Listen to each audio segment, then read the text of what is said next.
si les parece, trabajamos con esta dinámica, ¿sí? Yo creo que el profe no amerita presentación. En todo caso, lo que podríamos hacer es engancharlo en la charla que ya traíamos de la semana pasada, que era su exposición, y después damos lugar a las preguntas, ¿no? Entonces, para darle una dinámica, yo, profe, lo que conversábamos acá el otro día, y lo he escuchado a usted hablando muchas veces al tema, y me parece que más allá que después podemos hablar de la pelotita, del juego, si entra, si no entra, pero usted tiene unos conceptos muy claros respecto al tema de la pérdida, a esto de que ganar es una posibilidad y no una obligación. Entonces, yo empezaría por ahí, como para que usted tome el hilo y después damos lugar a que fluya, ¿le parece? Sí, sí, perfecto, como quieran ustedes. Cuando me digas, Sí, partimos. arrancamos, ya estamos.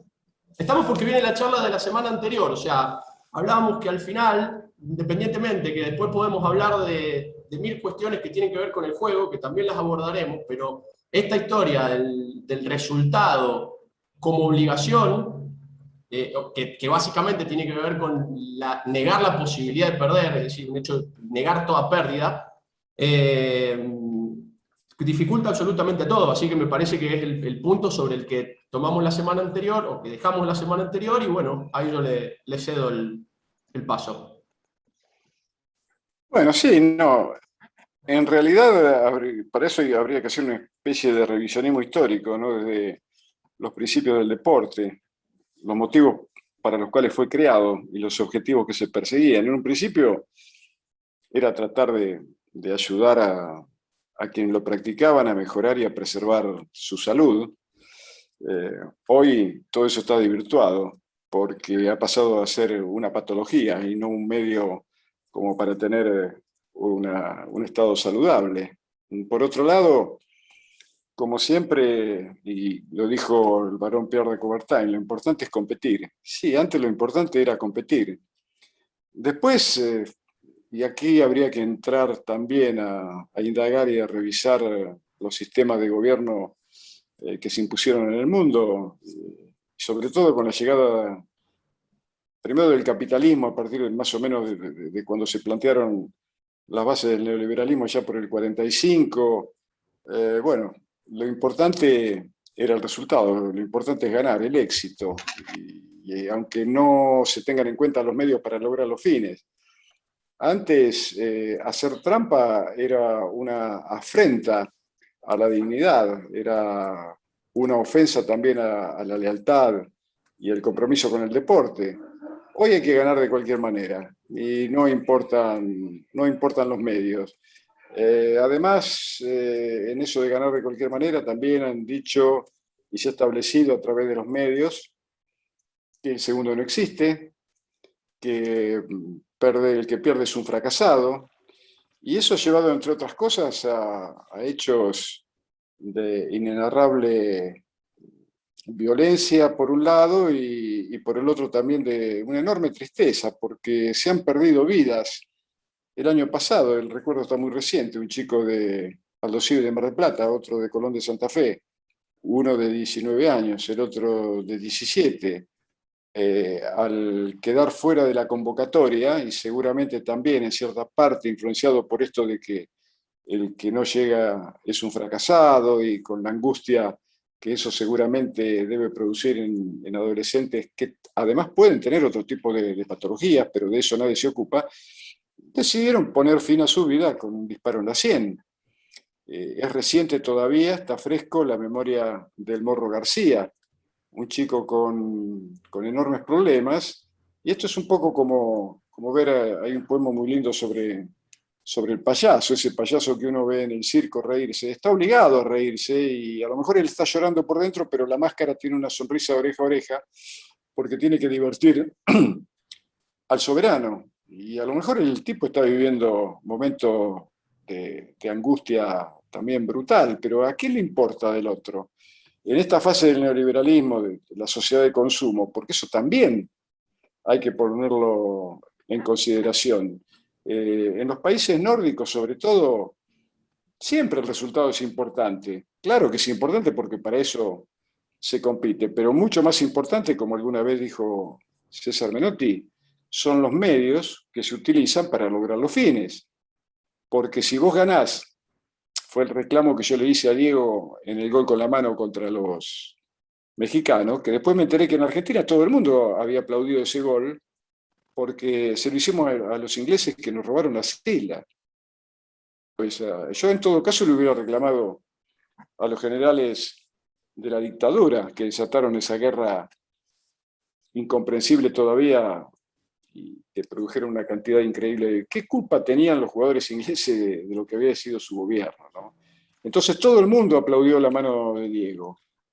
Sin embargo, después por otras fallas mucho más humanas, y sobre todo en un chico que había nacido en una villa miseria, como era Fiorito, y que se tuvo que hacer a los golpes porque nadie se encargó de educarlo, bueno, y obviamente cometía errores, pero él no cometía errores, los errores que él cometía no ponían en riesgo la vida de nadie.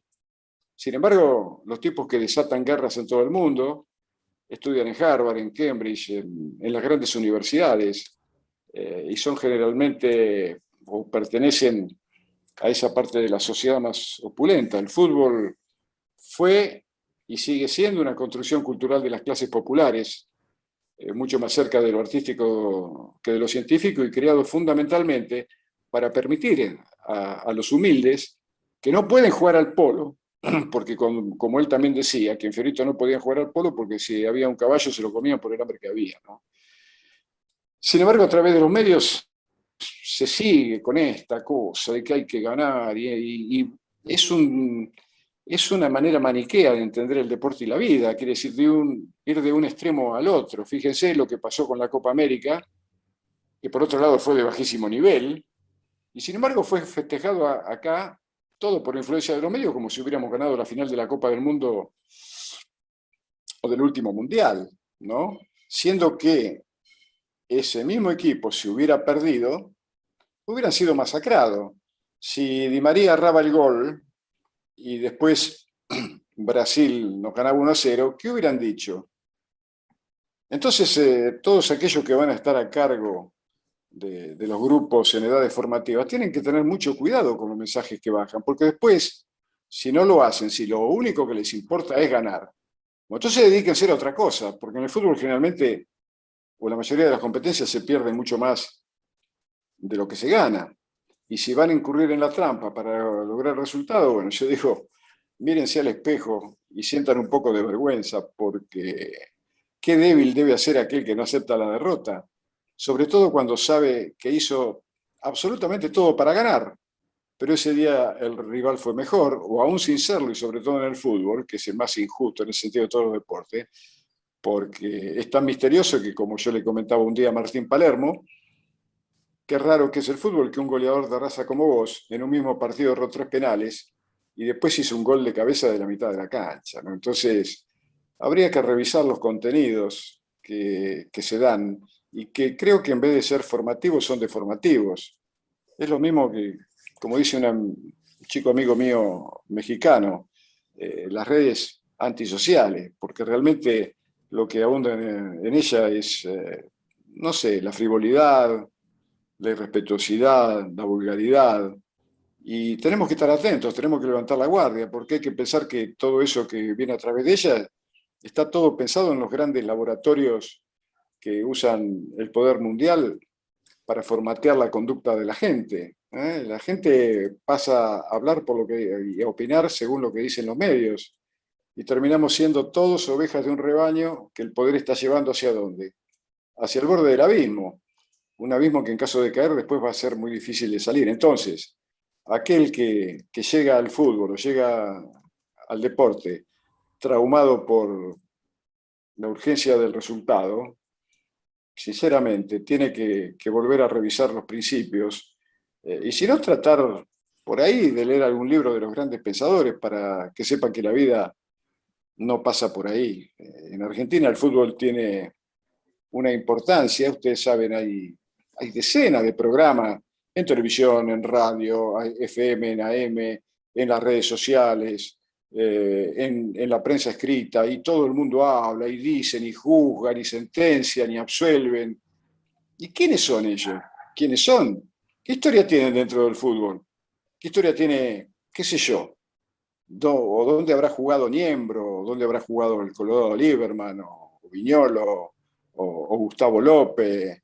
Y tantos como ellos. Y sin embargo, inexplicablemente, la gente los sigue mirando y se quedan ahí, escuchando las estupideces que dicen, la frivolidad con que tratan al fútbol, la irrespetuosidad y la vulgaridad, como digo. Entonces, si el fútbol era un valor formativo, bueno, hoy ha dejado de serlo. Y tenemos que tratar de recuperarlo. Por eso alguna vez a mí se me ocurrió decir que el futuro del fútbol es igual al futuro de la sociedad argentina. Hay que buscarla en el pasado, un pasado que nos hizo conocidos, imitados, admirados y hasta envidiados en muchas partes del mundo. Y hoy ni nos envidian, ni nos admiran, ni nos imitan. ¿Por qué? Y bueno, porque todo esto ha llevado a este presente que es realmente preocupante, no ya solamente en cuanto a los resultados, sino a los mensajes que de los medios bajan para tratar, como digo, de que sigamos siendo ovejas de un rebaño que el poder maneja a su antojo, ¿no? Andrés, si querés vamos a las preguntas, porque si yo empiezo a hablar después no termino más y a mí Usted sinceramente... siga, a ver, profe, a mí me parece, yo simplemente lo voy siguiendo el hilo como quiera, si quiere vamos a las preguntas, pero me parece que esto que usted plantea es determinante, bueno, un poco lo decía también yo al inicio, el proceso formativo está condicionado por toda esta cuestión que no tiene absolutamente nada que ver con el juego, que es una cuestión netamente social, pero que tiene una injerencia directa en el juego. De hecho, se preguntan si se escucha mal. Dame un segundo. Dame un segundo. Me parece determinante. Ahí usted a la pasada lo planteaba, chicos que se quitan la vida por un sistema que básicamente acumula, que vende ilusiones, que habla de resultados. Hoy casualmente estaba mirando las desigualdades, también en cuanto a números se vende un mundo de fantasía, se piensa que todos los futbolistas son millonarios, que todos los tipos son felices todo el tiempo. Mira, ayer casualmente caminaba con mi hija por la plaza a las 2 de la mañana y veía a un chico jugando solo, libre, en una plaza y los dos papás tomando mate, ¿no? Y le decía a mi hija, pensar que Messi pagaría por este instante, por un segundo, estar ahí. Porque terminan siendo víctimas también del sistema y nosotros estamos trabajando o formando con toda esta problemática que bien describe usted. Yo le doy lugar acá a las preguntas, a ver algún profe acá si me escribe por el chat, así las ordenamos, ¿les parece? Y voy habilitando micrófono, disculpen mi poca habilidad para manejar esto, ¿eh? A ver acá algún profe si me escribe por el chat.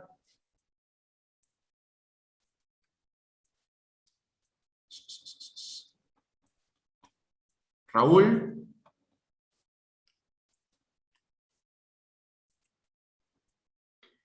Hola Andrés. Sí. No sé si todos los demás pueden hablar ahí, ¿no? Yo digo para que vamos encolumnando las preguntas y nos ordenemos ahí y el profe va respondiendo. Perfecto, perfecto. Vamos por el chat entonces, así nos organizamos mejor.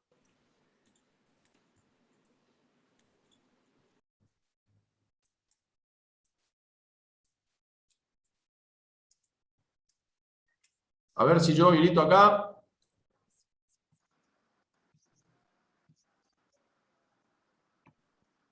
¿Alguien quiere preguntar? Para que le dé la pasada.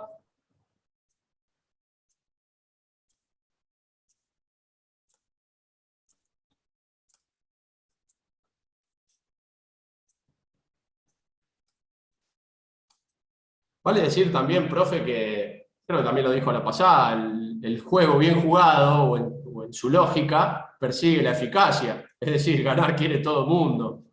Y valdría preguntarse quién ganó siempre y quién perdió siempre. Es que desde ahí es un planteo que carece de lógica, esta idea de él, vamos a ganar como sea. Yo sí lo que he podido percibir el otro día, de hecho se lo planteé a mis chicos, ¿no? Con el tema de las arengas, por ejemplo, ¿no? Entonces los tipos nada, juegan por Dios, por la patria, pues se cargan de una presión. En un momento les dije, chicos, juguemos a jugar y juguemos bien. Juguemos bien y a veces pasa que, bueno, enfrente mejor también a veces, ¿no? Y también planteaba el otro día, ¿qué es el fútbol? El único deporte que tiene esta historia, ¿no? Porque yo lo escucho a Luis Scola hablar con total naturalidad de sus derrotas, el otro día lo escuchaba a Rafael Nadal, lo escucho a Maravilla Martínez, a Manu Ginóbili, a Julio Velasco. Solamente en el fútbol tenemos esta historia, que bueno, también por el hecho de ser masivo, ¿no? Sí, sin ninguna duda. Bueno, por eso digo, ¿no? De que a veces parece redundante tener que volver siempre sobre los mismos pasos y ocuparnos de estos tipos que te repito. Yo he tenido la suerte, el privilegio de poder compartir mesa y charla y sobre todo para escuchar de gente que realmente de esto sabe y sabe mucho, y muchos sabían porque ya no están. En el caso de Alfredo Di Stéfano, de Enrique Marcíbor y de tanta gente. Sin embargo, ver y escuchar a mí sinceramente me aburre. Hoy han llegado a hartarme al punto tal de que a mí el fútbol competitivo ya prácticamente no me importa, ¿no? A mí me importa el fútbol en su fase formativa, porque si yo estoy preocupado por la realidad social que estamos atravesando, bueno, me tengo que comprometer desde mi lugar de lucha, que en este caso sería el fútbol, y defender toda esa capacidad que tiene como para ayudar a los papás y a los profesores a formar al chico camino del mejor individuo que esta sociedad que está en graves problemas merece, espera y reclama. Pero ya te digo, seguir en esa cosa tribal de pertenecer a la tribu, que si soy de un equipo tengo que ver al otro. Yo le preguntaría a la mayoría de la gente ligada al fútbol si es que realmente le gusta el fútbol. Y yo estoy seguro que no. No, en eso tenía razón Jorge Luis Borges, cuando decía que a la gente sobre todo le gusta que su equipo gane. Y no importan los medios que usen para lograr los Lo fines. decía Panseri también. El jugar Claro, no es bueno, ganar. por eso digo, entonces si vos le preguntás a un hincha de Boca si aplaudiría un gol maravilloso de River en la Bombonera, te va a decir que no. Y si le preguntás a un hincha de River si aplaudiría o habrá aplaudido un gol maravilloso o una jugada fantástica de Riquelme, tampoco. Entonces no le gusta el fútbol. ¿Por qué? Porque nos han educado así. Nos han educado como una tribu.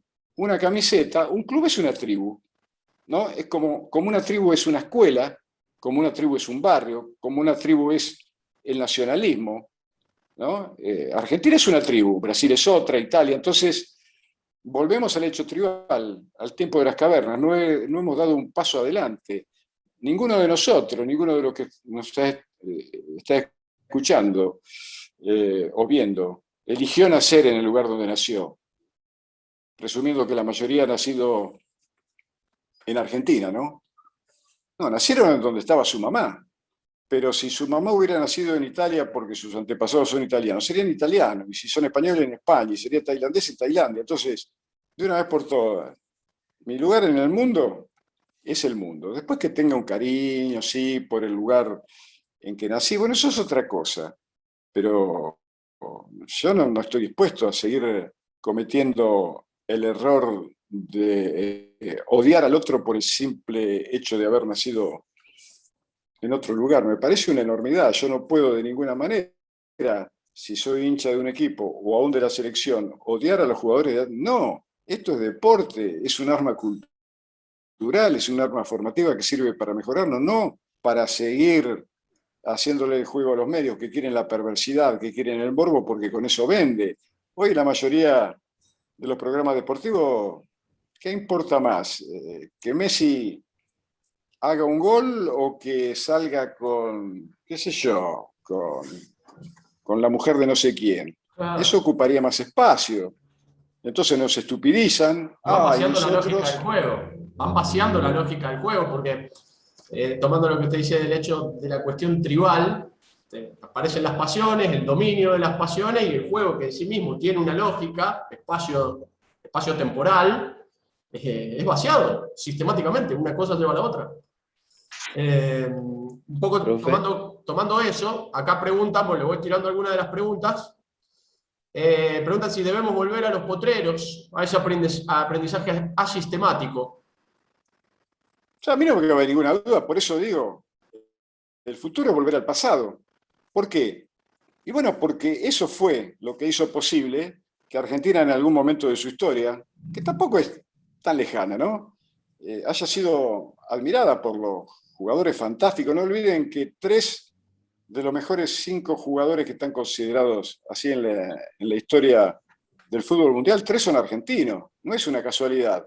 Y el otro sudamericano es Pelé. Y bueno, y ahí figura un solo extranjero que es Cruyff, que casualmente tenía todas las características del atorrante que nació en un barrio popular de Argentina. Sí, sí, sí. Pero bueno, han cambiado también los hábitos sociales. Antes, yo no sé cómo es en San Juan, pero acá en Buenos Aires ya prácticamente no se ven chicos jugando al fútbol. Cuando ves un pibe Sí, o acá varios sí. pibes en la plaza, están con el celular, con todo esto alarde de la tecnología, que hacen que, bueno, que estén en eso, es producto de la época.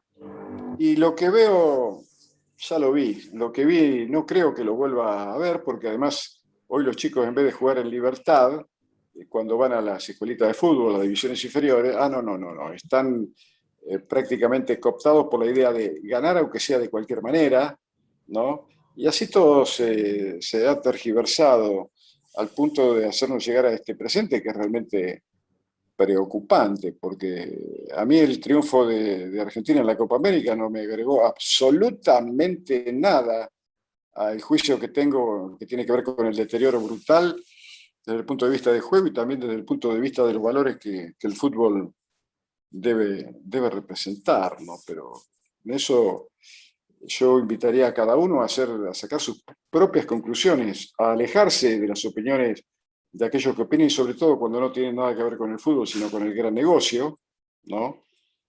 Y sobre todo, ya digo, aquellos que lo tratan con tanta frivolidad y que no tienen en el fútbol absolutamente ninguna historia, ¿no? Pregunta, Andrés, sí, Raúl. aprovechando acá a semejante maestro, vos sabés que varias veces se planteó un grupo de profesores, de formadores, se planteó ante la liga que haga un torneo, que el torneo no lleve estadística, quién es el campeón, quién es el subcampeón, que se entregue un premio a todos los chicos por igual, para que obviamente se crezca de otra forma, con más naturalidad, sin la presión del padre, sin la presión, lamentablemente, que muchos de los formadores les ponen a los chicos. Y lamentablemente también nosotros mismos, los formadores, no le damos lugar a esa postura de jugar sin presiones, sin estadística. Yo acá te ¿Qué tomo, hubo? Raúl, fíjate que te enlazo lo que me decís con otra pregunta que hay acá que creo que va dentro de lo mismo o va a quedar, se va a compaginar. ¿Cómo se hace dentro de la formación para hacer, sobre todo para hacer entender a los padres, sobre todo, que perder es parte del juego? Bueno, por eso es tan importante el diálogo. Cuando vos estás ayudando a un chico a crecer, está ayudando también a los padres a que ese chico sea de la mejor manera. Ahora, habría que preguntarle al padre, ¿para qué tuvo el hijo? ¿Para qué tuvo? ¿Para que sea campeón de qué? ¿Y por qué tiene que ser así? ¿Y si el chico quiere tocar la guitarra? ¿Y si el chico quiere estudiar, no sé, ingeniería? Habría que preguntarse eso. ¿Para qué viene un hijo al mundo? ¿Para hacer lo que el padre quiere? No, yo creo que eso es fascismo puro, ¿no? En todo caso, el chico es un pájaro al que hay que ayudarle a desarrollar todas las alas posibles y las alas quiero decir en cuanto a valores, en cuanto a la educación, a que sea capaz de ser la mejor versión de él mismo en lo que haga. Y después que vuele, ¿no? Entonces yo creo que hay que invertir mucho tiempo, sobre todo en las divisiones inferiores, en hacer reuniones periódicas con los papás, para ayudarlos, para reeducarlos, porque ellos también son víctimas de un sistema perverso. Yo no sé en cuántas escuelas, por ejemplo, o en cuántas divisiones inferiores se hacen charlas sobre adicciones, que hoy es uno de los grandes flagelos los grandes problemas de la humanidad, y sobre todo en los jóvenes. Y se habla de sexualidad, se sabe lo que es una pareja, o de qué manera interactuar con una mujer y de qué manera tratarla. No sé, y se habla de matrimonio, de lo que significa. No, las cosas fundamentales de la vida la escuela no te la enseña, no, te enseñan a sumar, a restar, a dividir, qué sé yo, a cosas que sí, bueno, pueden ser interesantes, pero no son importantes. Realmente lo importante es la riqueza que uno puede generar desde adentro de uno, para así proyectarse al mundo. Por eso dicen que no es más rico el que más tiene, sino el que menos necesita. Sin embargo, hoy parece que todo el mundo está involucrado en esa carrera alocada de correr hacia la cima. Y la cima es una cuenta bancaria llena de millones de dólares. ¿Y eso te asegura la felicidad? No, no, de ninguna manera. En algunos, si es que tienen valores, sí, por supuesto, los ayuda y mucho. Pero creo que a donde nosotros tenemos que apuntar es a la tarea formativa, porque no hay ninguna garantía que un chico pueda llegar a ser un gran jugador de fútbol. Ahora, de lo que estamos seguros es que va a formar parte de la sociedad. Y entonces en eso hay que ayudarlo. Si es que queremos realmente un cambio que nos aleje cada vez más de este riesgo casi terminal en la que está sumida la sociedad argentina, sobre todo en las grandes urbes, porque seguramente San Juan y los pueblos del interior son completamente distintos. Pero lo que pasa en Buenos Aires, hay 4.400 barrios, además en toda Argentina, barrios populares, Villa Miseria, a donde por no tener no tienen absolutamente nada, Ah, para una población de casi 5 millones de habitantes. Y mientras uno tienen yates, tienen grandes extensiones de tierra, y viajan en los mejores aviones, hay gente que no tiene para comer. De eso nos tenemos que dar cuenta. Hay gente que no tiene para comprarle un medicamento a sus hijos. Entonces, a mí que no me engañen con una copa que pueda traer la Argentina, ¿no? A mí que me convenzan, reduciendo, por ejemplo, el porcentaje de mortalidad infantil por cada 1.000 chicos nacidos vivos, que es casi del 7 y pico por ciento en un país que tiene alimentos por aire, por mar y por tierra. Entonces, ¿a mí qué me importa una copa? Porque la copa, en definitiva, este tipo de triunfos posterga la solución a los graves problemas que tenemos. Es el árbol que tapa el monte, ¿no es cierto? Entonces yo quisiera una sociedad más justa, una sociedad más equitativa, con igualdad de posibilidades para todos. Y después, si salimos último en el Mundial, eso no me preocupa, ¿no? Porque no creo que sea tan trascendental ni tan importante. De hecho, hay países de gran relevancia en el mundo, y vuelvo a los países nórdicos, que bueno, no, el deporte significa otra cosa. El deporte es un valor formativo, otro valor formativo. Si gano, mejor. Y si pierdo, a mí me importa dar el máximo de mí mismo. Ese es el éxito. Yo doy el máximo de mí mismo. Y perdí. ¿Y a mí qué me importa? Yo doy el máximo. El otro es mejor, lo ayudó a la suerte. ¿Mm? Pero bueno, estamos subidos en estos graves problemas que tienen que ver con el hecho de que también que los mecanismos del Estado no irrumpen de una vez por todas para poder tener una injerencia en el control de contenido, para que cualquiera no pueda decir cualquier cosa, porque si el Estado invierte el 6.1 del PBI en educación y después te pone estos mamarrachos, estos miserables que dicen las cosas que dicen, bueno, entonces ¿para qué gastan eso? Que no pongan un peso en educación, que se pudra todo de una vez por todas. Hay escuelas que por no tener, no tienen pizarrón, no tienen banco, no tienen calefacción en la zona fría, ni aire acondicionado en las zonas cálidas. Y de eso nadie habla, ¿no? Nadie habló de los chicos que se suicidaron. No, se habla de que Argentina gana o pierde y Messi hace un gol o gana tantos millones. Eso es pura frivolidad, pura estupidez, y nos tienen a todos metidos en eso, ¿no? sí, hay una adicción al éxito, ¿no? Hay una adicción al éxito.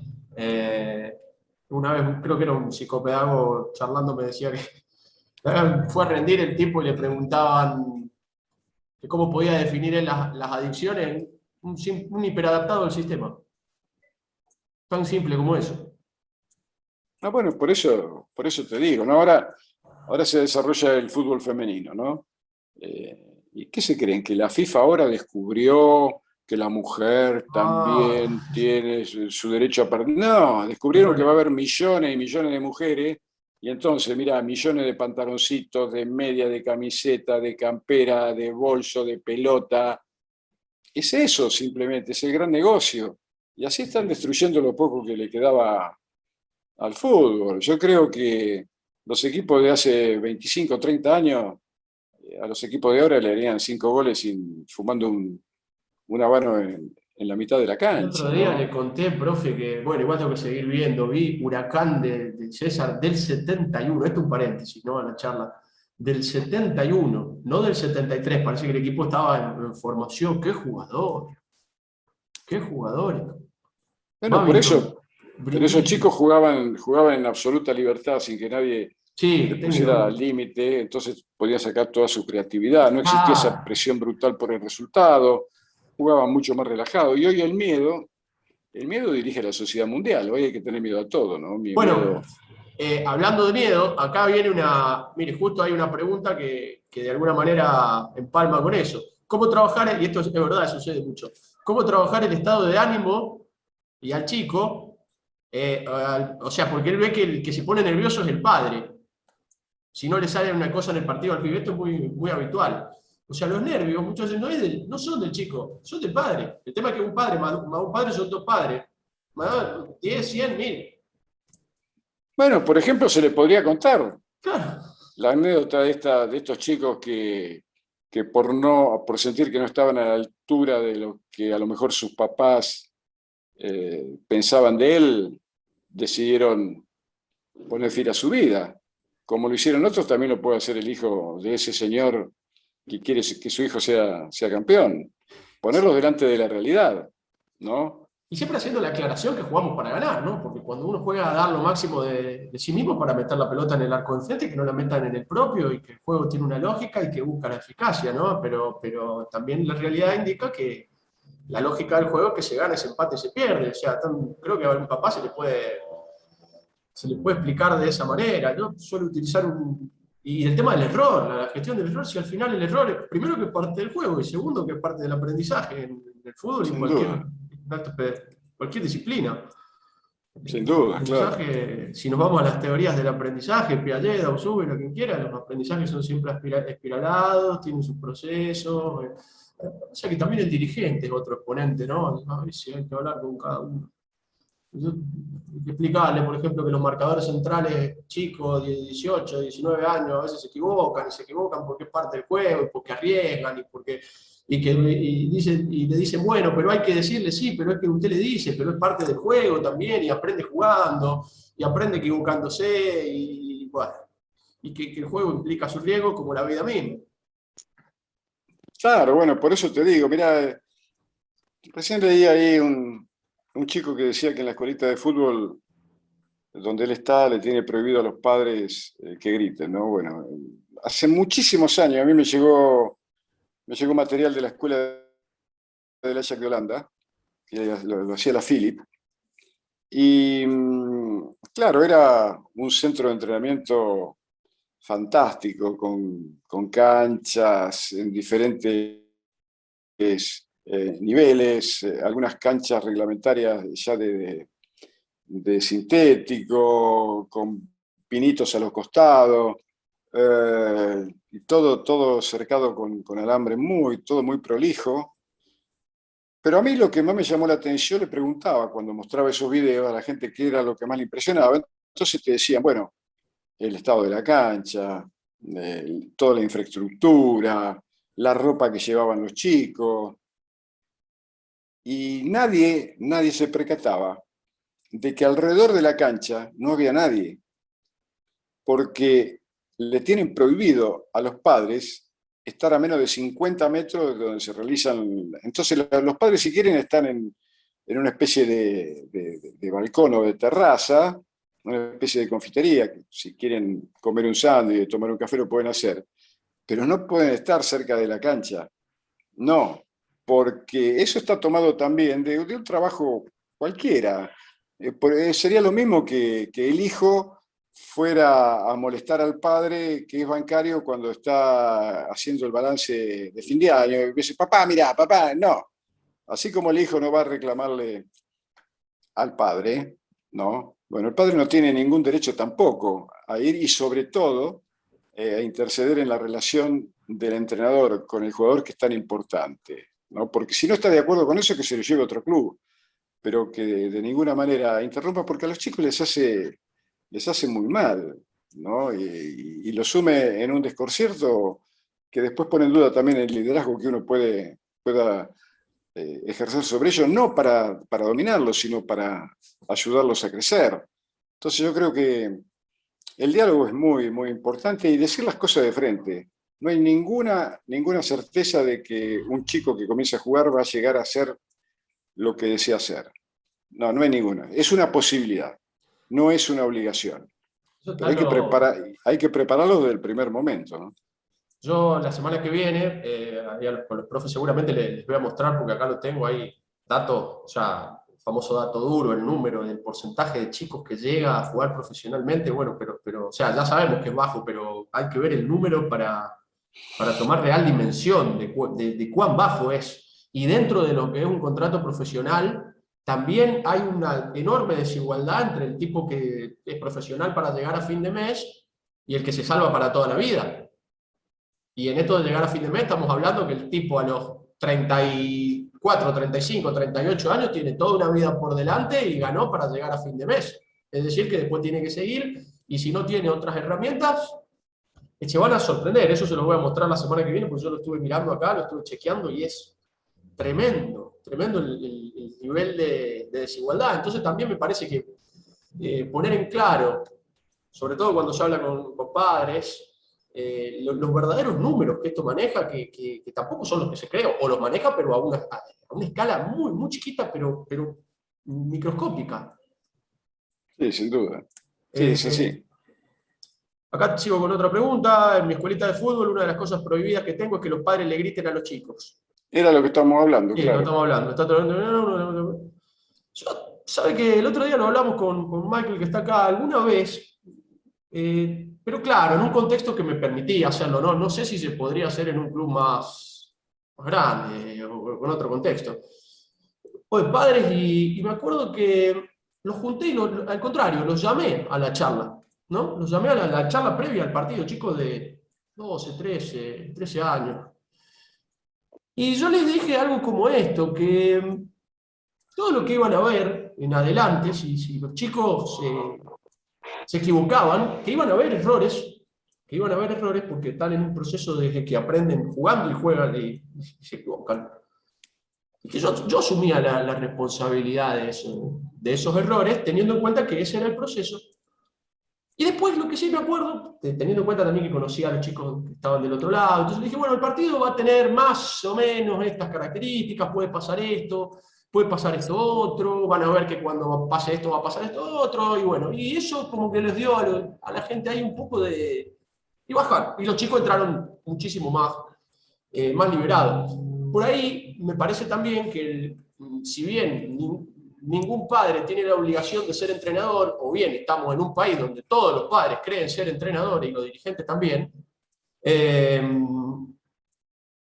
viva esto, que el profe, el entrenador, que tiene que tener un conocimiento del juego como para poder tener esa autoridad, ¿no?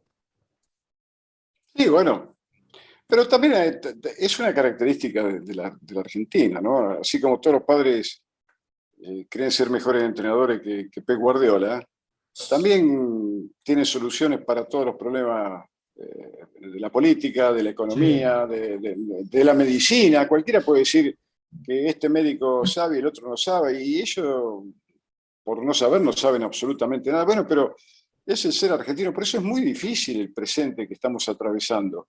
Y el fútbol sería un arma fantástica como para comenzar a torcer el rumbo, a no dejar que a los chicos le colonicen el cerebro, ni lo frivolicen y estupidicen desde chiquito. Pero tendría que reaccionar el Estado, y decir, ¿cómo puede ser que en las redes sociales un pibe se mete, qué sé yo, en Google, en YouTube, y puede ver desde la pornografía más barata, ¿no? Porque hay pornografía que es artística y hasta muchas veces placentero verlo, ¿no? Eh, hasta, qué sé yo, hasta saber a dónde conseguir cuál tipo de droga, a qué precio, o fabricar un arma de destrucción. Es muy, muy, muy difícil, muy difícil. Yo creo que esta irrupción de la tecnología de una manera tan violenta en la sociedad de hoy hay cambios brutales cada 5 años, ¿no? Antes pasaba, qué sé yo, 50 o 60, 4, 5 o 6 décadas para que se produjera un cambio. Y hoy es todo de ayer para hoy y de hoy para mañana. Y no nos podemos acomodar, ¿no? Es como un tronco que va flotando en aguas turbulentas, que va de aquí para allá y no sabe al final de dónde va a terminar. Así estamos nosotros, por eso digo, estamos corriendo con los ojos vendados, ¿m? Y a lo mejor el abismo está cada vez más cerca, y esto hablando no solamente del fútbol, sino de la vida en sociedad, y no solamente de Argentina, sino a nivel mundial, ¿no? Hoy estaba escuchando, es un agregado a esto, pero para que sepan de qué trata el mundo, hoy Corea del Norte tiró 2 misiles de 800 kilómetros de alcance. ¿Y los misiles para qué están hechos? ¿Para desarrollar el amor entre los seres humanos? ¿Para fomentar la vida? No, para la destrucción, para la muerte. Pero entonces Corea del Sur tiró otro más también.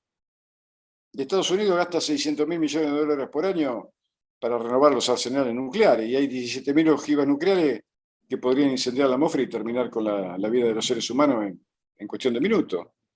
Ah, bueno, pero hay que ganar el domingo. Entonces yo creo que va a ser muy difícil, ¿no?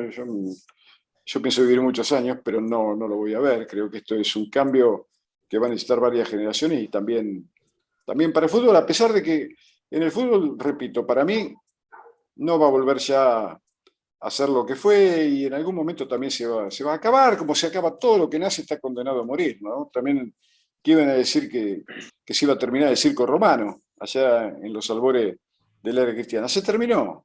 Ahora a lo mejor es peor, y en vez de leones son personas las que se comen entre ellas, ¿no? Pero, sinceramente, si queremos recuperar el fútbol, primero tenemos que recuperar a la sociedad, porque ¿por qué va a estar bien el fútbol si todo lo demás está mal? Si la gente es violenta, es irrespetuosa, es frívola, es individualista. ¿Y el fútbol entonces por qué? ¿Por qué va a ser distinto? Va a ser un reflejo de la sociedad en que vivimos, ¿no? Ahí me voy a tomar de un tema, profe, que lo hablamos también ayer con vos, Michael, sé que estás. El juego está tomando esa dinámica también, y no sé si a usted le da la misma impresión, pero me parece que irrumpe cada vez más un perfil de entrenador muy narcisista, que también se corresponde de alguna manera con el tema de la cantidad de contenido que circula en la red, y esta idea de que se puede, el neuroentrenamiento, ¿no? Esta idea de que es una nueva forma de conductismo, o sea, lo más viejo de lo nuevo.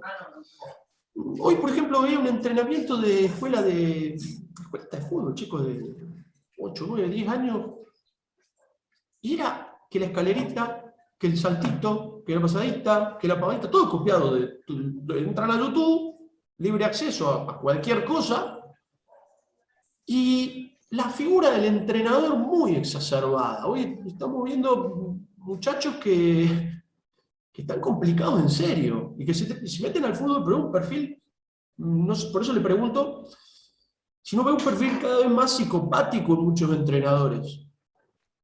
Sobre todo en esta idea de quererlo controlar, y que se presta mucho para la manipulación de personas. Y más cuando se habla de chicos, ¿no? Cuando todo esto se lleva al plano de los chicos, mucho más. Lo que pasa es que cuando uno no tiene seguridad en él mismo, está viendo fantasmas por todos lados, y entonces esa inseguridad la traslada a cada una de sus acciones. Todo aquel que está a cargo, porque cualquiera puede estar a cargo de un grupo, eso no hay, y el fútbol es una clara demostración de lo que digo. Ahora, no cualquiera está capacitado como para realmente aportarle cosas que lo ayuden, no solamente en lo futbolístico, sino en la formación del individuo. Por eso yo hablaba de la banalización de todo esto. Hoy, por ejemplo, mis colegas, yo veo que todavía, por ejemplo, cuando vos ves las entradas en calor, y aún a nivel selección, ¿no? Con buenas intenciones y con mucho entusiasmo. Bueno, el profe pone conito por aquí, conito por allá, y él, el que no va a jugar, le hace hacer a los 11 jugadores exactamente lo mismo, o mejor, a los 10 porque el arquero va con el entrenador de arquero. Los 10 jugadores hacen exactamente lo mismo, como si fuera un deporte individual. No, y es un deporte de conjunto, y cada cual, como dice Paco Cirulo, la entrada en calor es un momento socioafectivo del jugador con el ambiente, ¿no? No es lo mismo hacer la entrada en calor a lo mejor en la cancha que en el vestuario. En la cancha estás expuesto a un montón de cosas, sobre todo si sos local y terminaste de perder por goleada un clásico, y si va de visitante que te ayude el diablo.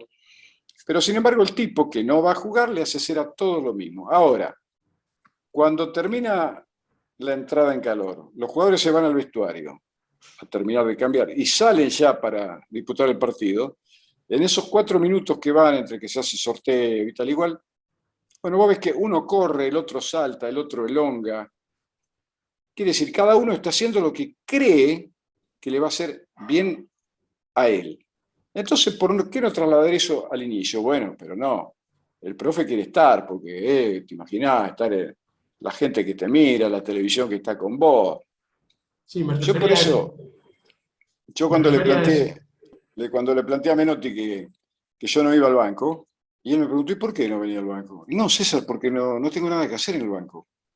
Porque yo detecté que el jugador tiene dos grandes problemas a la hora de jugar el partido. Uno, de orden táctico, estratégico, referido al juego, y no puede solucionar el problema. ¿Y a quién mira? Al entrenador, a ver si le puede dar una mano, ¿no? Y si no, tiene un problema de orden físico porque me duele la inserción del aductor. ¿Y a quién mira? Al médico, porque es el que lo puede ayudar. Entonces, cuando yo me di cuenta que a mí no me presaban para nada, una vez un colega me dice, no, bueno, pero, profe, en el momento de la entrada de calor, entonces yo le digo, mira, si un jugador profesional no sabe hacer solo la entrada de calor, mejor que se dedique a otra cosa, porque esto es lo mismo que un concertista de guitarra le dé la guitarra a otro para que se la afine. No, la va a afinar él a su gusto y paladar. Entonces dejen a los jugadores tranquilos, no nos creamos tan importantes, porque si esto sigue así, si no se redimensiona la labor y la función del preparador físico, entre comillas, porque yo creo que es un error llamar preparador físico a quien prepara futbolista. En todo caso, el preparador físico es para un atleta que tiene que preparar el músculo, el futbolista tiene que preparar cosas iguales o de más importancia que el músculo, como es el sistema cognitivo, ¿no? Pero bueno, es eso, la exposición mediática, la imagen. Hoy es un mundo de imagen, entonces a cualquiera le gusta que lo miren, que lo vean, que tener que ver con la cosa. Y yo sinceramente, además porque tengo serios problemas de vista, yo desde el banco de suplente no veo nada. Yo lo veo desde arriba, porque además si no me gusta el partido hago como en el cine, me voy al vestuario a tomar un mate con el utilero. Tengo que ver un partido horrible, por el simple hecho que a mí qué me importa que estén jugando. A mí me pasó inclusive en Nápoli, ¿no? Y jugando un tal Maradona en el Nápoli había partidos que no, daban ganas de llorar y yo me iba al bar con el tipo que me conocía, que estaba cada vez que me veía llegar aburrido, ¿no? Sí, la verdad que es una porquería de partido, pero bueno, viste, qué sé yo, si uno no alcanza a despegarse de todo lo que le produce el fútbol, está en manos de él, ¿no? Y yo he hecho pruebas personales, que inclusive las he relatado en mi libro, para saber hasta dónde me había atrapado el fútbol. Y bueno, pero yo lo hacía porque quería saber realmente si yo también era esa oveja del rebaño que antes decía, si esa pasión, que no es pasión, que es fanatismo, ¿no? Me había ganado tanto como para poder hacer abstracción de un partido, por importante que fuera. Sinceramente, me costó mucho, es una construcción, pero tiene que ver también con mis propios deseos de contribuir conmigo mismo y con los demás a que el sistema civilizatorio siga avanzando. Pero desgraciadamente hoy el fútbol es utilizado al contrario, como un elemento deformativo, ¿no? Y como una manera, decía anteriormente, de que sea el árbol que tapa el bosque de los reales problemas que existen en la sociedad. Sí, el juego termina quedando atrapado ahí. El juego termina quedando atrapado ahí, inevitablemente. Eh, Por eso yo insisto que en esto son 12 charlas que vamos a tener, pero me parece fundamental empezar por acá. Después del juego podemos hablar rato largo, pero esta cuestión que es netamente sociocultural, me parece, no se puede dejar de atender. ¿Andrés? ¿Cómo podemos...? ¿Sí, Raúl? ¿Jorge? Perdón, Jorge. Sí, Hola, Jorge. disculpa, algo cortito. Primero que nada, saludarlo al profe, un gustazo. Yo soy de Córdoba, pero estoy viviendo en Perú en estos momentos y estoy como en una academia acá, les comenté un poquito a Andrés. Y lo que comentaba el profe, yo quería, porque, bueno, aparte yo soy periodista deportivo, dejé de ejercer eso porque me pudrió el ambiente del periodismo deportivo y ya me dedico a la formación del joven, de los chicos, ¿no? Soy de la escuelita de César Luis también, de César Luis Menotti, de entrenadores. Y esto que ustedes compartían, y generalmente como la problemática que la compartimos con todos, que son los entrenadores, como que lo escuchamos siempre, ¿no? Y yo, no sé, me gustaría preguntarle quizás al profe si esto de, por ejemplo, de tratar de evitar que haya tanta invasión de gente nociva, que quizás ni siquiera tiene preparación, digamos, ¿no? Profesional y esto, no se puede quizás desde las personas que tienen un rol muy fuerte por la autoridad que tienen de la experiencia, como el profe, en el caso de él, o muchos otros entrenadores, empezar a hacer como, no sé, seminarios educativos o poner ciertas pautas donde manejemos ciertos códigos, ¿no? Los entrenadores, la gente del ambiente del fútbol, donde se trate de respetar, digamos, esto, ¿no? O sea, los ciertos lineamientos en cuanto a esto que decíamos recién, a la esencia de la educación de los chicos, tratar de contrarrestar un poco esa mercancía tan destructiva, ¿no? Porque todo eso, que los papás también, nosotros renegamos con los papás permanentemente y todo esto, viene de todo esto que se intoxica, ¿no? Se venden productos, por ejemplo, ahora en internet te venden el curso en 2 semanas sos entrenador, cosas así, digamos, ¿no? Y quizás nosotros los propios entrenadores permitimos que haya esa invasión permanente, ¿no? De gente que viene con otra intención, quizás más de la esencia de la formación y eso, ¿no? ¿Hay esa posibilidad, profe? ¿Usted considera que podríamos hacer criterios en común los entrenadores y tratar de defender un poco ese ambiente, o ya está muy podrido y es muy difícil hacer eso? Sí, Jorge, yo creo que en estas condiciones es prácticamente imposible, porque eso tiene que ser una reacción del Estado a través de los mecanismos que tienen, sea de la Secretaría de Deportes, sea del Ministerio de Cultura, porque si el fútbol es un hecho cultural, como todos dicen, ¿a vos no te parece raro que en la mesa del Comité Ejecutivo de la AFA no haya ninguna persona relacionada y cercana a la cultura? No, al contrario. Si los tipos saben que vos, si llegás con un libro abajo del brazo, te echan, porque estás atentando contra la mediocridad que tanto costó conseguir. Entonces las aberraciones que se están cometiendo, y el Estado parece que duerme, que no interviene en nada, y como que está todo bien, y en realidad está todo mal. Yo creo, ¿a dónde están, por ejemplo, el sindicato o el gremio de jugadores para defender qué? El de técnicos, pero nadie dice nada, está todo bien y está todo mal. Se han producido hechos lamentables, como, ¿se acuerdan la muerte de Manuel Ortega? Un chico que golpeó la cabeza contra un objeto contundente que reglamentariamente tendría que haber estado a 5 metros de distancia y estaba a 2, ¿no? Y el mismo día en que Manuel falleció, por la mañana, a la noche se jugó el Boca River que terminó con el gas pimienta. Se suspendieron, la AFA decidió suspender todos los torneos en el que tiene injerencia, pero extrañamente se jugó ese, ¿por qué? Porque era por la Libertadores y entonces era otro organismo, la Conmebol. ¿Pero cómo es esto? Entonces el vecino viene a decirte a vos y te impone lo que tenés que hacer en tu casa. Y a mí lo que me dolió que no haya habido ningún periodista, ningún dirigente de los dos equipos, ningún jugador o miembro del cuerpo técnico de Boca y de River que hayan dicho, hoy no jugamos porque están velando a uno de los nuestros, porque murió por causas perfectamente evitables, atribuibles al poder que maneja el fútbol o que desmaneja el fútbol. No, el partido se jugó igual y después terminó como terminó. ¿Y a quién le importó?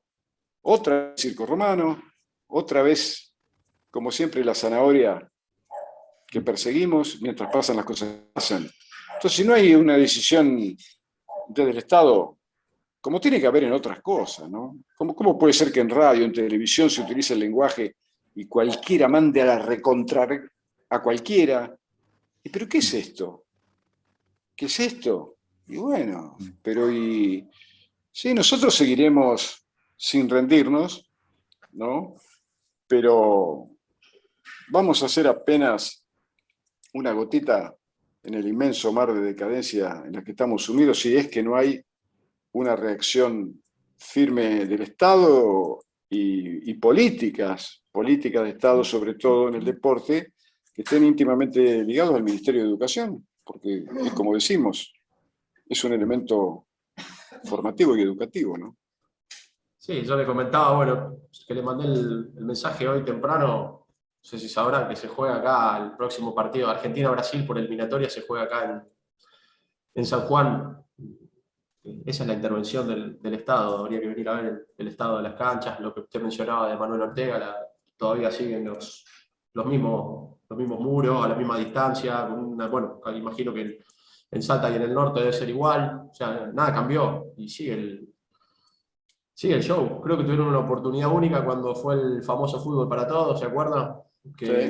ahí tuvieron la oportunidad de hacerlo, tampoco lo hicieron, fue más de lo mismo, fue seguir con el show. Y bueno, así estamos. Preguntan acá, ¿cómo podemos educar al jugador en su formación para que pueda afinar su guitarra? Es decir, entiendo como que se pueda autogestionar. Lo tomo así, como que pueda tener un pensamiento crítico, imagino. A eso apunta el afinar su guitarra porque está bien comillado, ¿no? Claro, habría que diferenciar, ¿no? Porque, en definitiva, antes que educar al jugador, no tenemos ninguna certeza de que llegue a hacerlo. Tenemos que educar al niño que se acerca al deporte con los valores fundamentales. Ahora, si vos después le vas a transmitir que no hay que hacer trampa, pero por los medios te dicen que hay que ganar de cualquier manera, que no importan los medios para lograr los fines. O sea, si todo el mundo juega en contra, es difícil después que el chico se convence y que diga, no, el profe tiene razón, pero no, o sea, de esa manera no voy a llegar a nada. Ahora, una vez que son jugadores de fútbol, que ya se decía, bueno, sí, porque hay una elección natural que está regida también por las condiciones individuales de cada uno, sean físicas o psicológicas y emocionales. Bueno, entonces ahí sí, ahí se trata de que en la tarea formativa los que están a cargo tengan a bien guiarlos por un camino de valor. Yo recuerdo cuando fuimos al Mundial de Sudáfrica, yo armé una biblioteca, porque íbamos a estar mucho tiempo ocioso, entonces, para que no estuvieran únicamente aquellos que quisieran, ¿no? Con el celular o jugando al truco, bueno, el que quería un libro, llevamos cerca de 40 libros, ¿no? Qué sé yo, libros de Eduardo Galeano, libros sobre la biografía y la historia de las montoneras argentinas, eran libros muy simbólicos, cosas que en general al jugador le gusta todo eso, ¿no? Y bueno, pero uno de los periodistas dijo que a la selección le hacía falta un preparador físico, no un filósofo. Un tremendo burro, porque además no se trataba de un filósofo, se trataba de un bibliotecario en todo caso, ¿no? Y bueno, pero ¿por qué es eso? Porque, bueno, precisamente porque todo eso están imbuidos de que educarlos, de que formarlos a los jugadores, va en contra de los mandatos del sistema, que los quiere frívolos, los quiere estúpidos, para manejarlo mejor. Entonces la cultura no tiene ningún tipo de acceso por ningún resquicio. Es como todo el mundo levanta la guardia, porque después cuando hay 2 o 3 jugadores que ponen el verbo en el tiempo que tienen que usarlo y el sustantivo y el adjetivo en el lugar correcto, cuando están de frente, qué sé yo, a un Menotti, a un Capa, a un Valdano, y claro, los tipos se sienten molestos y no se animan ni a abrir la boca porque saben que los otros, a través del conocimiento y la autoridad que tienen, los van a ridiculizar, ¿no? Entonces se invitan a cualquiera y son todos programas en que se cuentan las cuitas de cada uno, lo que hice anoche, la cerveza que me tomé. Es todo así. Entonces es muy difícil en el aporte, ya te digo, del Estado a través de políticas que puedan sustentar ese cambio. yo no veo que haya soluciones, más cada vez va a estar peor, porque la agresividad sigue siendo la misma, los barra bravas siguen siendo los dueños de todo, pero ¿y cómo? Si otros países pudieron, ¿acá no se puede? Y bueno, no, porque también hay factores ligados al poder político, los mismos tipos que están en la barra brava, después van a los mitines, qué sé yo. Entonces es muy, muy, muy complicado el deterioro cultural en el que estamos inmersos, ¿no?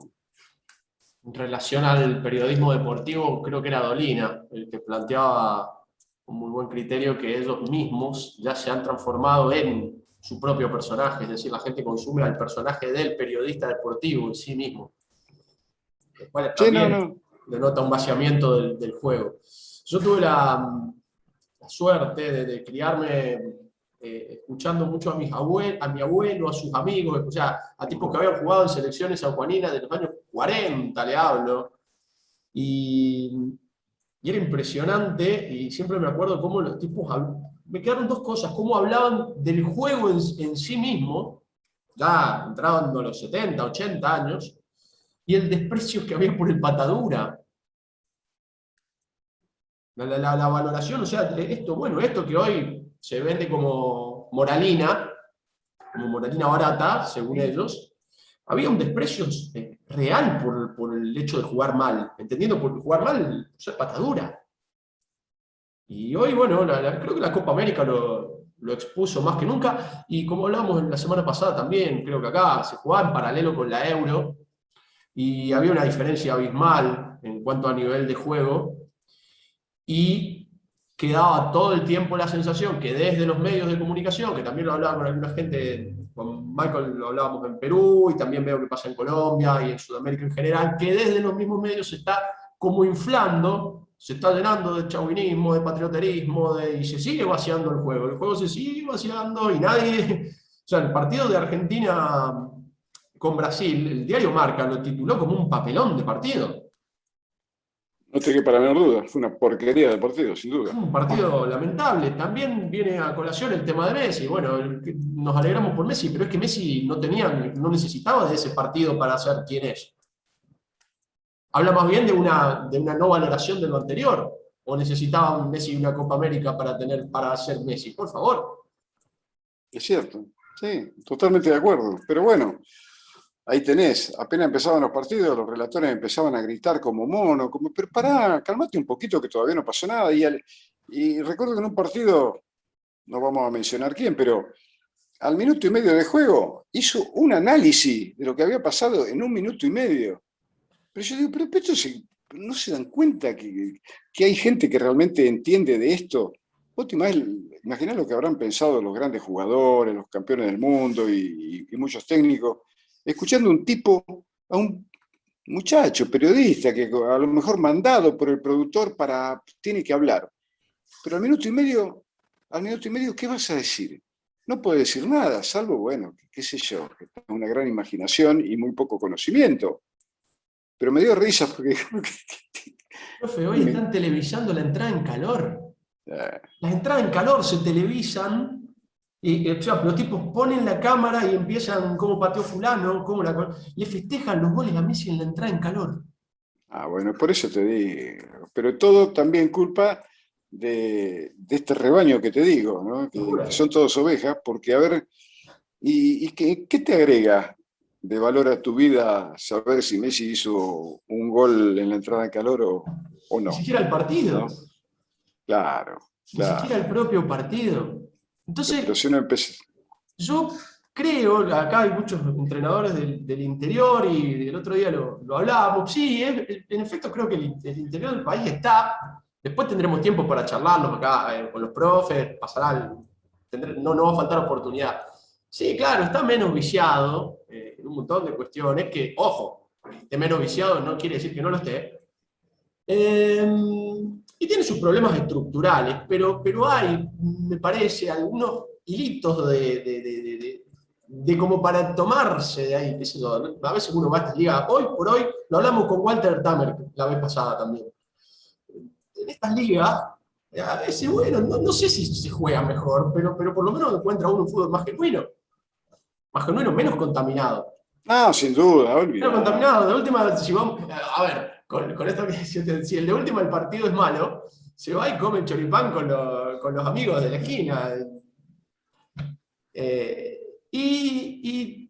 bueno, me parece que por ahí hay una posibilidad que después tendremos tiempo de. Pero claro, que necesita de una visibilidad, que necesita de un movimiento, que los entrenadores del interior también se empiecen a encontrar. Bueno, el otro día le cuento a los profes del norte que este tema de la nota, de la prueba de Boca, que un poco se me llegó porque el profe me mandó un link de esto, que había salido publicado, a mí me sorprendió, bueno, de ahí empezó toda la cuestión, pero hay también, que esto me lo suele decir usted, y es tal cual, el hecho de que también quienes forman muchas veces están contaminados por estos mensajes. No necesariamente estamos hablando, son tipos que están alienados dentro de un sistema que compran lo mismo. A mí me invitó la gente de Belgrano de Córdoba, estuve una semana en la pensión con ellos y vi que los chicos realmente están alienados. Es decir, transcurre su día, todos sus días son iguales, y las horas libres son para ver a Viñolo, y escuchar el mensaje, y uno después encuentra que en el potrero, en la esquina, en el clubcito ese chiquitito, encuentra que hay pibes que todavía juegan algo más parecido a lo que me contaban estos señores que jugaban en los años 40. El tema es que empiezan a volverse invisibles, están fuera del sistema. No entran, porque yo creo que se lo conté también, profe, esto, un pibe de estos, de tantos que uno encuentra, y fue acá a San Martín San Juan, que es el club que juega profesionalmente, y lo invitaron a quedarse, le ofrecieron quedarse, y yo acá no juego, esto no es fútbol. Les dijo un chico categoría 2005, 14 años tenía en ese momento. Esto no es fútbol. Porque era una cosa, un nivel de tensión imposible. Y daría la sensación que el pibe que juega bien se tiene que amoldar a eso porque si no está mal él. Sí, sí, es así. Como si eso además fuera una garantía de éxito, ¿no? Ayer estuve casualmente con un chico que juega acá en Comunicaciones y, por ejemplo, el técnico le tiene prohibido, él juega de enganche, pero tiene prohibido que juegue la pelota para atrás. No, aunque sea tiene que tirar un centro a cualquier lado y sobre todo dice terminar la jugada. Entonces, por terminar la jugada, para que no lo reten, le pegan de 40 metros. No, la jugada tiene que terminar dentro del arco. Porque si no, volvés para atrás y por lo menos tenés la pelota. Pero no, el tipo, no, de ninguna manera. Hay que tirar el centro y a la carga barraca y que sea lo que Dios quiera. Y bueno, y eso es lo que se propone. Ahora, esos mismos tipos después ven o veían al Barcelona de Sí. Guardiola, ¿no? Pero cuando Guardiola vino acá a dar una charla, yo recuerdo que un jugador que tuvo varios títulos en el fútbol, en la vida no hubiera tenido ninguno, dijo, nah, un vendehumo. Guardiola es un vendehumo. Y lo dice un tipo que no puede dirigir, no puede dirigir el tráfico en un baldío, ¿viste? Pero bueno, es así, la vanidad, la soberbia que hay es insoportable, ¿no? Pero es un problema cultural, claro. Mucha negación, ¿no? Porque a veces toca hablar hablando de Guardiola y el hecho de jugar bien, ¿no? Porque hablamos de jugar bien y vaya si no es eficaz, ¿no? Y vaya si no es eficaz. Te dicen, bueno, pero eso, porque ellos tienen a Xavi y a Iniesta. Entonces uno siempre le dice, bueno, y vos, a los preparadores físicos, a los profes, entonces yo les suelo decirles, bueno, ¿y vos dónde tenés a Gareth Bale? ¿Dónde tenés a Bale? ¿Dónde tenés a Ronaldo? ¿Dónde tenés acá en tu plantel de Federal B al tipo que te hace los 100 metros en 10,5? O sea, hay características de jugadores y hay, como dice Menotti, ¿no? Obligaciones y posibilidades, pero lo plantean de esa manera generalmente, como que es algo irrealizable. Yo el otro día le decía, por ejemplo, acá a los chicos que tenemos tan dado vuelta las cosas, tan dado vuelta el sistema de valores, que no miramos, o sea, miran la fama y el dinero de estos jugadores, pero no le miran los movimientos en la cancha, porque a lo mejor un chico de 12 o 13 años mirando a Busquets puede aprender muchas cosas. mirando a De Bruyne, mirando a Xavi, pero generalmente vienen este tipo de entrenadores que hablan de vender humo y le meten esa idea, le dicen, no, bueno, pero eso es para... Pero es el mismo entrenador que después dice que lo va a hacer famoso. Claro, claro. Sí, sí, sí, sí, sí, sí. Bueno, por eso digo, el camino a recorrer es muy largo todavía. Lo importante es, como decía el Che, un paso atrás y para tomar impulso, ¿no? Porque si uno, esa 45 millonésima parte del fútbol argentino que me corresponde, yo lo voy a defender como me han enseñado mis mejores maestros y como creo que dicen valores ligados a la ética y también, ¿por qué no?, a la estética, porque generalmente las cosas que están bien hechas son lindas y es muy difícil encontrar placer en las cosas que están mal hechas, ¿no? Bueno, Andrés. Bueno, profe, son 23:14 y yo creo que la noche para usted sigue, así que yo creo, profe, que en 1 hora 20 que hemos charlado, más claro, echemos agua. Ahora sí, a partir del viernes que viene podemos hablar del juego, podemos hablar de la pelotita, podemos hablar de... Pero me parece que esta cuestión central que tiene que ver con los valores que el deporte tiene y que no son chamullos para nada, sino que me parece que son la base desde la cual hay que trabajar, Sí, sino todo lo demás, además que carece de total sentido, ¿no? Carece de total sentido, sí, incluso hasta el momento de ganar, ¿sí? Así que bueno, profe, darle las gracias como siempre y nada, estamos en contacto, a ver si nos vemos pronto, si no lo visito por allá. Si no viene, y lo sería visito. mejor que yo lo visitara por allá, Sí, porque sí, acá después estamos. ustedes hablan de los chivos, hablan de todos los chivos, pero yo todavía no comí ninguno. No, algo armamos. Para Barreal, vamos a ver si para Barreal vamos, ¿conoce? No, no, conozco, No, no. estamos en eso, pero bueno.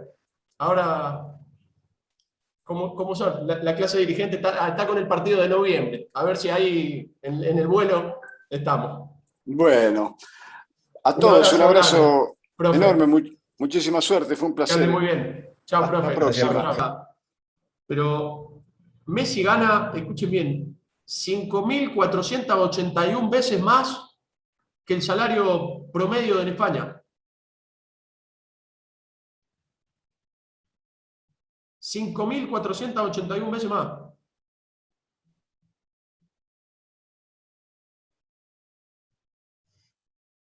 Entonces, todo el motor que mueve esto es esa ilusión. Después van bajando las escalas, ¿no? Eso, el nene que tiene 8 años piensa que puede ser, no sé si como Messi, pero jugar en Europa. Pero ya los pibes, cuando le van llegando a los 17, a los 18, empiezan a enfocar, ya saben que no van a jugar ahí, pero ya empiezan a ver que, por ejemplo, en la primera de Guatemala pagan $3.000, que sigue siendo mucha plata. Y empieza ahí una rosca que después es larga, por la historia de la visibilidad. Es decir, la única certeza que tenemos es que juega profesionalmente el 0,001. Son muy poquitos. Y a nosotros, un poco enlazando el tema, nos quedan estructuras de clubes que están alejadísimas del fútbol profesional. Pero que al mismo tiempo, para mí, por esto que decía, no sé si escucharon, que lo planteó el profe, y yo el otro día lo charlaba también, que en Buenos Aires uno ve que ese negocio está destruyendo todo. Y a nosotros, que todavía estamos un poco menos contaminados, lo que no mata fortalece, dicen, ¿no? A veces esa misma carencia es lo que nos da la posibilidad todavía de estar menos contaminados. Ustedes no olviden que en Buenos Aires a los chicos les pagan por jugar al baby fútbol. Yo no creo que en Salta hay algún chico que le paguen por jugar de babi en babi y jugarse 5 partidos por fin de semana. Creo que todavía no llegaron hasta ahí, ni acá tampoco. Buenos Aires ya está instalado hace mucho.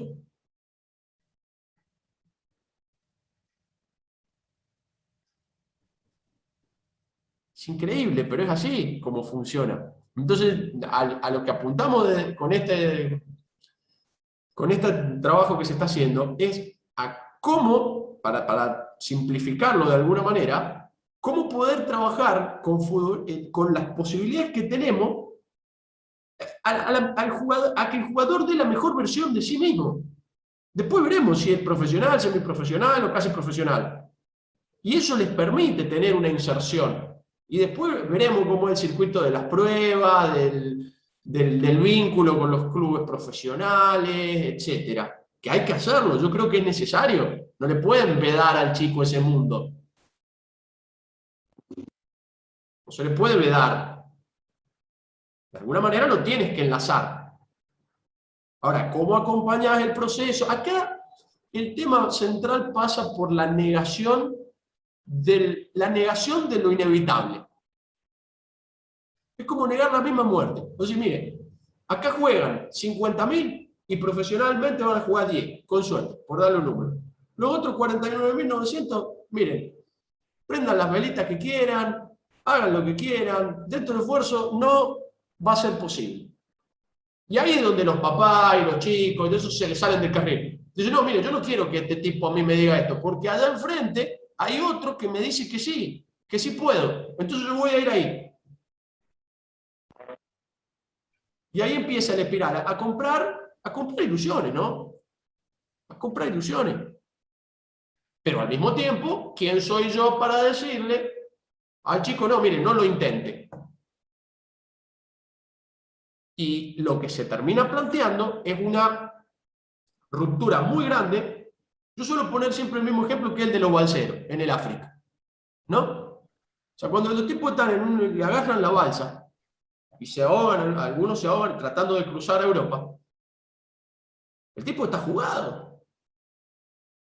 Yo, bueno, me muero ahogado, me muero de hambre o cruzo. Y a lo mejor se sube, no sé, en una embarcación que va... ¿Cómo subió ahí? Y bueno, pero es que si no ahí moría de hambre. Entonces, por eso yo hablo de la importancia de las ligas regionales también, de darle valor a ciertos torneos locales, y los torneos locales finalmente terminan teniendo valor si hay un buen espectáculo. Que a veces no necesita de que jueguen los chicos de la Champions League. Eso es otra cosa que a lo mejor esta nueva camada de entrenadores que vienen ahora, muy narcisistas, que vienen formateados con la Champions League, a veces hay lindo espectáculo con chicos que son imperfectos para jugar, que tienen errores pero que se brindan. Y el fútbol también tiene un sentido de pertenencia, no hay que olvidarlo. Tiene un sentido de pertenencia. Entonces, si uno logra hacer que una liga local sea atractiva, que la gente vaya a la cancha, que la pase bien. Y créanme que el espectáculo ayuda mucho en eso. Y cuando hablamos de espectáculo no está peleado ni divorciado con el resultado. Generalmente quien juega bien gana. Ahora, donde hay uno que gana, hay uno que pierde. Imposible, nunca a un partido le puede dar que ganaron los dos. No sé, ahora en los Juegos Olímpicos vimos un hecho único, no sé si lo pudieron ver ustedes, que dos tipos ganaron ahí en el salto en alto, que quedaron los dos empatados y acordaron que la medalla de oro quedaba para los dos, pero en este deporte no se puede.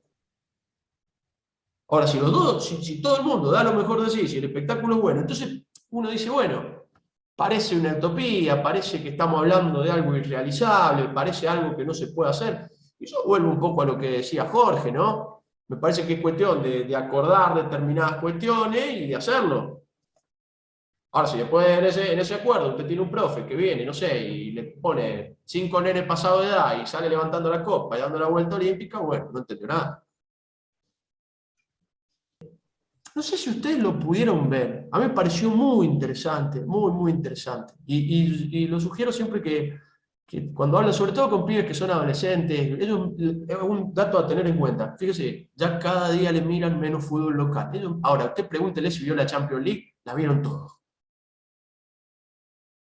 La vieron todos. No sé si ustedes tuvieron posibilidad de ver. Me pareció el partido que le jugaron estos chicos de Bélgica el otro día al PSG.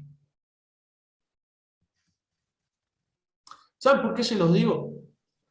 Porque ese es tal vez el partido que un grupo de pibes del interior puede y debe saber jugar si va a jugar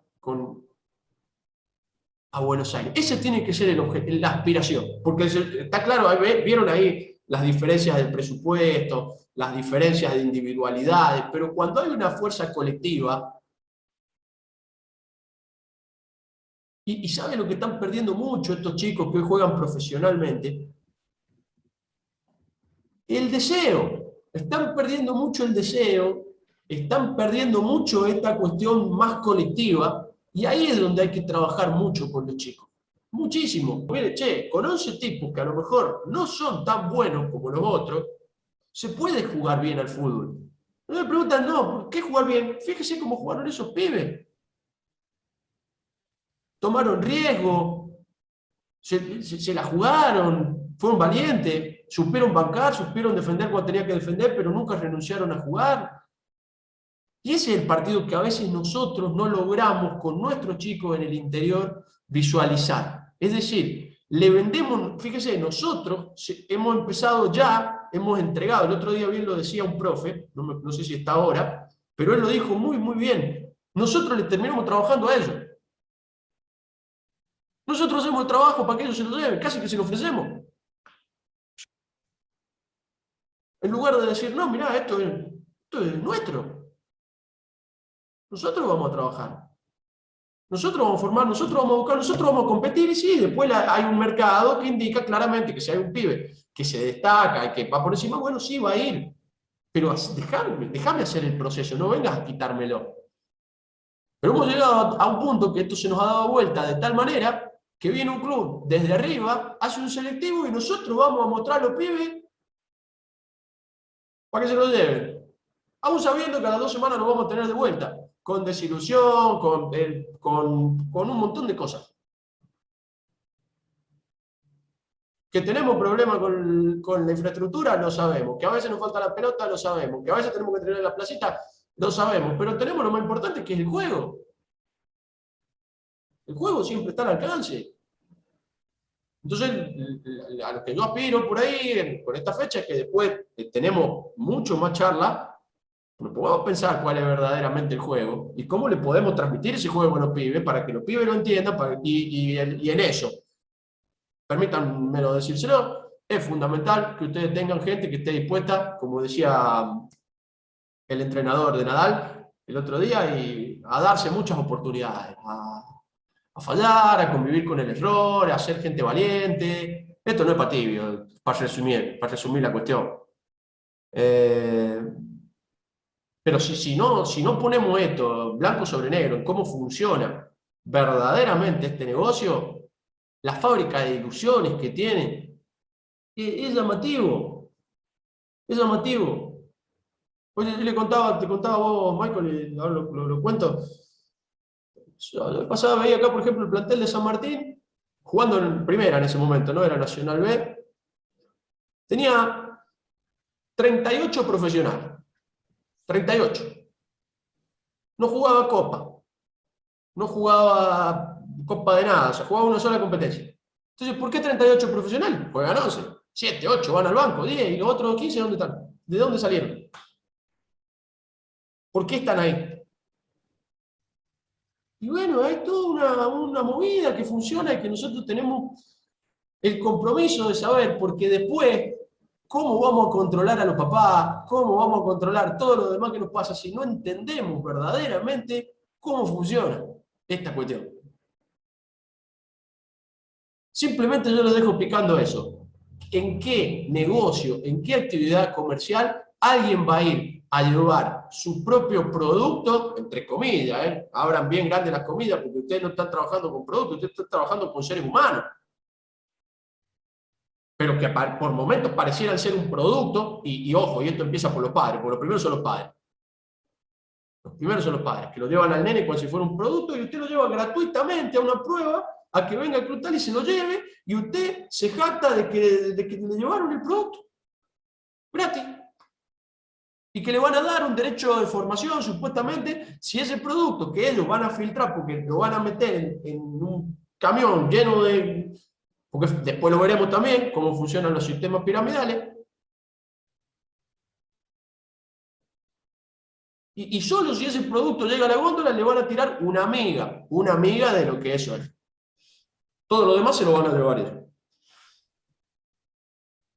¿Cuál es la buena noticia? Que me parece que esa forma de trabajar se está ahogando. Se está ahogando. Ustedes entren a YouTube y busquen cualquier partido, no sé, de la sexta de 2 equipos de AFA y van a ver pibes jugando, yo le diría que no jugando, viviendo, como bien decías vos, Raúl, viviendo como pueden. El otro día me pasaba un jugador mío, y fíjese lo que me sucede, ya los propios jugadores de uno empiezan a mirarlo a los otros y me dicen, mire, profe, qué mal que fue. El 2 se la pasa al 4, ¿no? Pibe de 17, 18 años. Y el 4 la para y sin mirar nada baja la cabeza y sale con las pelotas corriendo para allá. Sin ningún destino. Entonces a mí se me ocurrió decirle, digo, mirá, el pibe está jugando seguramente como vive, apurado y sin saber a dónde ir.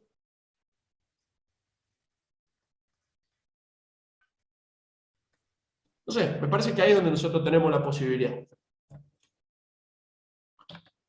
Bueno, ¿alguna cuestión más para agregar, chicos?